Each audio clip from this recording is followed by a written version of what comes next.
Marzão, querido, que negócio é esse de conselho de Deus? Explica pra gente aí, meu irmão. Pois é, Marcos.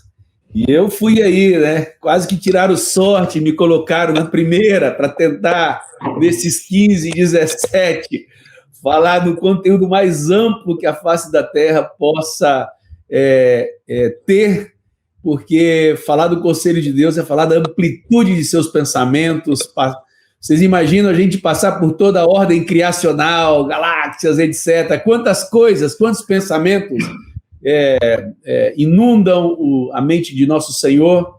Então eu queria te propor a gente começar lendo um salmo, Salmo 139, que foi um esforço do salmista para nos mostrar um pouco dessa amplitude, deste pensamento do nosso Senhor. Então eu queria chamar os irmãos para a gente ler esse texto, Salmo 139. Deixa eu colocar aqui meu acessório, Marcos. Vamos lá. Que preciosos para mim, ó Deus, são os teus pensamentos. E como é grande a soma deles, se os contasse, excedem os grãos de areia. Contaria, sem jamais chegar ao fim. Que analogia fantástica, não? Que esforço do salmista para mostrar-nos a amplitude dos pensamentos do nosso Pai. Nosso Pai é robustecido de conhecimento, de entendimento, de projeto, de propósito. E o salmista, então, nos propõe essa analogia. Quizá todos os irmãos em Cristo Jesus pudessem olhar para seu Pai e almejar e desejar com profundidade conhecer um pouco mais da amplitude de seus pensamentos, porque, de fato, se contassem os grãos de areia, imagina a multidão de areia na face da terra, agora você minimiza para cada grão. Pois não daria conta de enumerar os pensamentos do nosso Pai.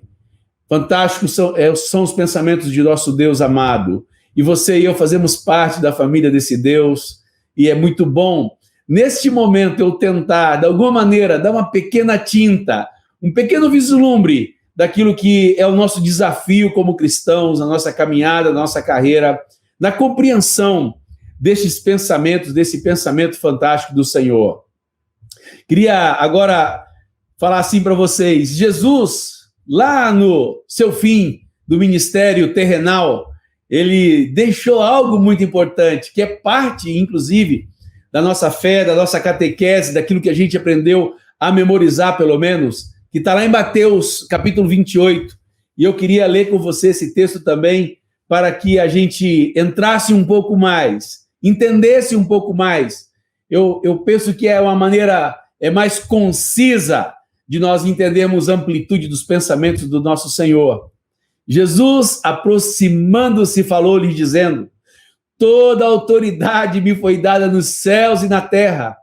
Ide, portanto, fazei discípulos de todas as nações, batizando-os em nome do Pai, do Filho e do Espírito Santo. Mas não era para parar aí. Não era a obra completa. Tinha mais, tinha algo a mais, tinha um desafio a mais. Qual era esse desafio? Ensinando-os a guardar todas as coisas que vos tenho ordenado. E com essa promessa maravilhosa de que estaria conosco todos os dias, até a consumação dos séculos. Que desafio, não, irmãos? Que nobre desafio de não apenas pregar o evangelho, batizando essas pessoas, mas também ensiná-las a guardar todas as coisas. Queridos, é muitíssimo importante essa ordem de Jesus. Essa ordem de Jesus faz parte de uma responsabilidade cristã. E o conselho de Deus, dentro do conselho de Deus, está contida todas as ordens que o Senhor Jesus nos deu. É parte do conselho de Deus. É parte do todo. Porque se nós formos analisar a Bíblia, a palavra do Senhor de Gênesis a Apocalipse, que está o compêndio do conselho de Deus, pelo menos o compêndio que foi verbalizado, que foi escrito, é óbvio que excede em muito qualquer quantidade de letras e frases e palavras ditas. Então, Gênesis, Apocalipse é um vislumbre do conselho de Deus, dada a magnitude, a grandeza desse conselho. Mas Jesus nos deu a especificidade desse conselho, falando que deveríamos ensinar as pessoas que se convertessem a Ele, que nascessem de novo, a guardar todas as coisas que Ele nos ordenara. E por vezes eu fiquei pensando assim, será que nós temos no Novo Testamento algum relato, alguma descrição de alguém que tentou fazer isso, praticar isso? E para nossa felicidade, o Senhor deixou um apóstolo que se ateve em fazer isso, em obedecer à ordem de Jesus, em praticar o que o nosso amado Senhor Jesus havia designado, que foi Paulo, que está descrito lá em Atos. Queria pedir que vocês abrissem comigo também, em Atos capítulo 20. Vamos ler primeiro o versículo 20, né? Jamais deixando de vos anunciar coisa alguma proveitosa, e de vos-la ensinar publicamente e também de casa em casa. Olha o desafio, ensinar todas as coisas proveitosas. Que sentido prático para a nossa fé, não é verdade? Que maravilha a gente saber que tinha alguém ali que ouviu os ensinamentos de Jesus e disse assim, eu vou me empenhar em fazê-lo, eu vou me empenhar em obedecer à ordem de Jesus. Então ele disse que ele não deixou de anunciar coisa alguma proveitosa, publicamente e também em casa. O versículo 27, porque jamais deixei de vos anunciar todo desígnio, conselho, propósito, porque são palavras sinônimas de Deus. Paulo estava empenhado na obediência do mandamento de Jesus. É muito bom poder ver alguém praticando, porque assim lança à luz a nossa agenda ministerial, lança à luz a nossa demanda de serviço de forma direcionada, de forma focada, para que a gente não saísse por aí perdido sem saber o que e nem como fazer. Paulo deixou claro o seu comprometimento em obediência à ordem dada pelo nosso amado Senhor Jesus. E aí ele continua, portanto, vigiai, lembrando-vos de que por 3 anos, noite e dia, não cessei de admoestar com lágrimas a cada um. Quanto comprometimento apostólico, não? E eu vejo nesse texto, e quero te chamar a ver comigo também, porque pode ser que somente eu vi até agora, mas eu quero te propor, veja comigo nesse texto as características da ação ministerial de Paulo. Olha como é interessante Paulo dizer, ele disse, olha, por 3 anos, quanta continuidade. Não foi um trabalho começado num dia e desistido no segundo dia, não.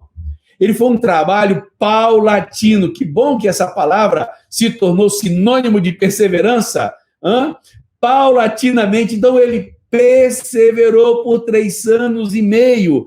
Então ele deu continuidade na obra. Ficou 3 anos fazendo a mesma coisa. O quê?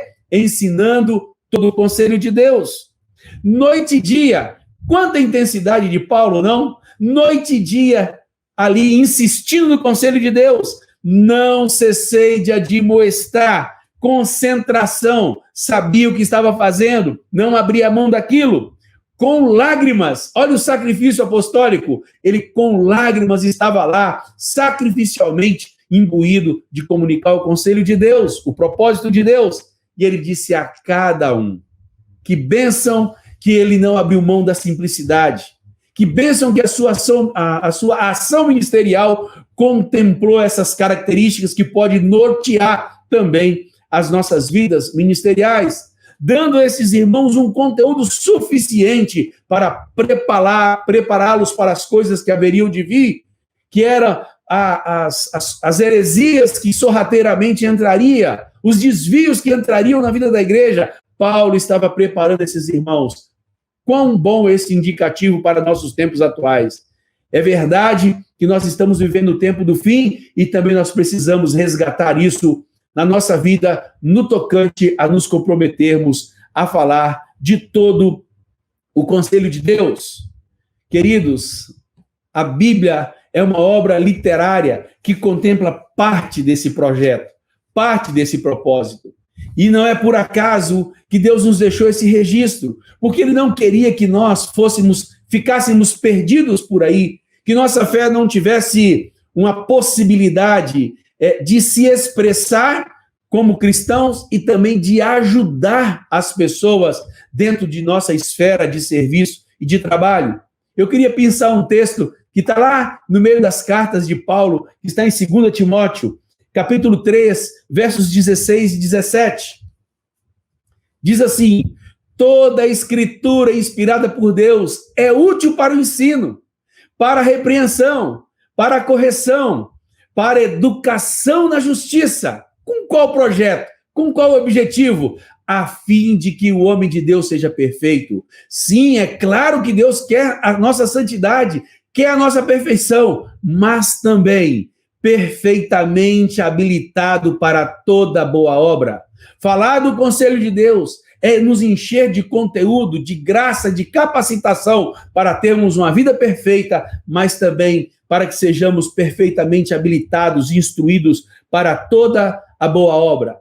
Quando nós nascemos de novo, nós precisamos abrir os nossos olhos para a compreensão de um fato, que não é apenas convertermos, mas abrir o nosso entendimento, a nossa mente, porque é uma mudança de reino, uma mudança de Senhor. Nós saímos do reino das trevas para o reino da luz. E o salmista, no Salmo 1, nos fala sobre essa realidade, que nós não podíamos nos reter nossa vida, ficarmos presos a uma realidade do nosso passado. Muitos se convertem e se esquecem disso. Esquecem de observar esta orientação bíblica.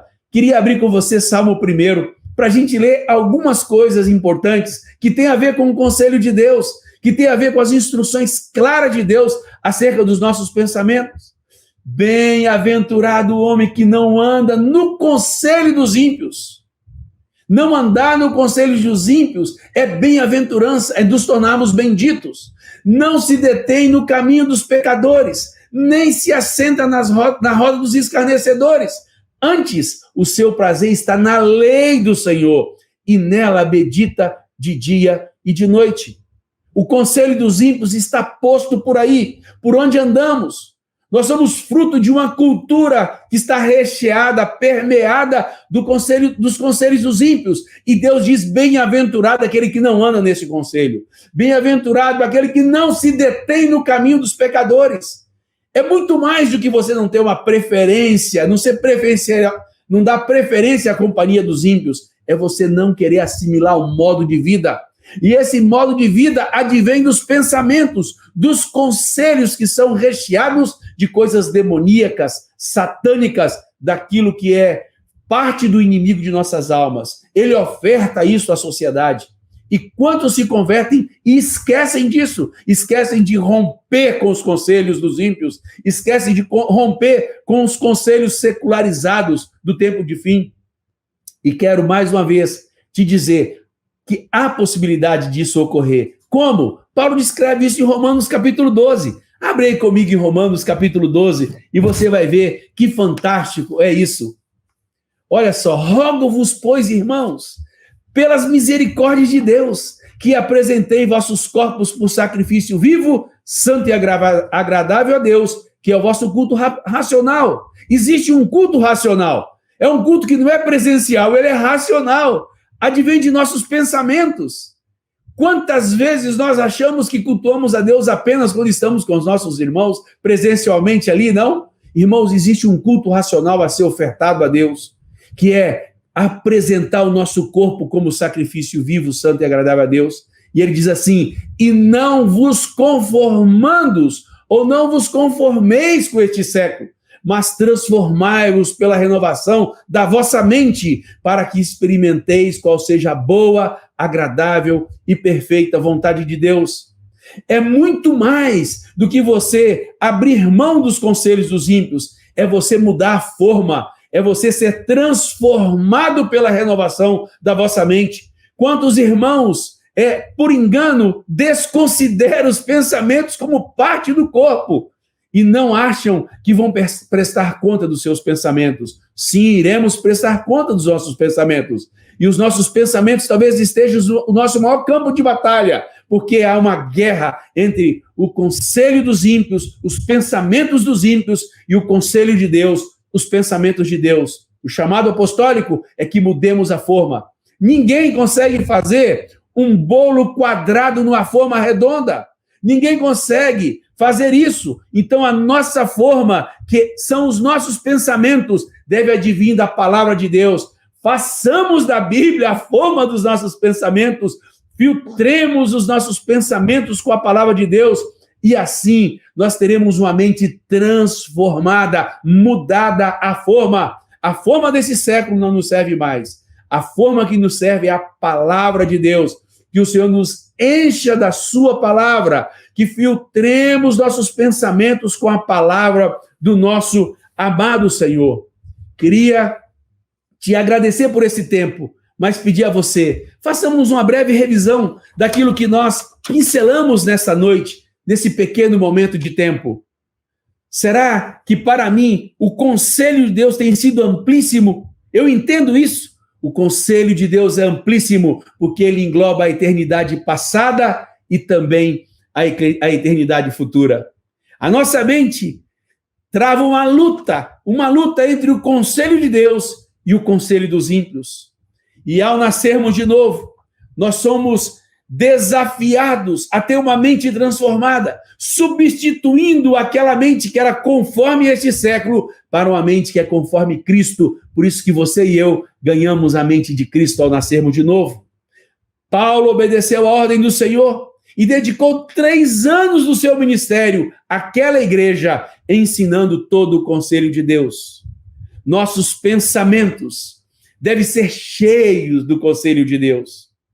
E a nossa santificação envolve os nossos pensamentos. Portanto, devemos sempre filtrá-los à luz da palavra do Senhor. Que Deus nos abençoe a buscar um pouco mais saber do conselho de Deus. Que venhamos nos encher dessa verdade para que tenhamos pensamentos transformados à luz da verdade, à luz da palavra de Deus.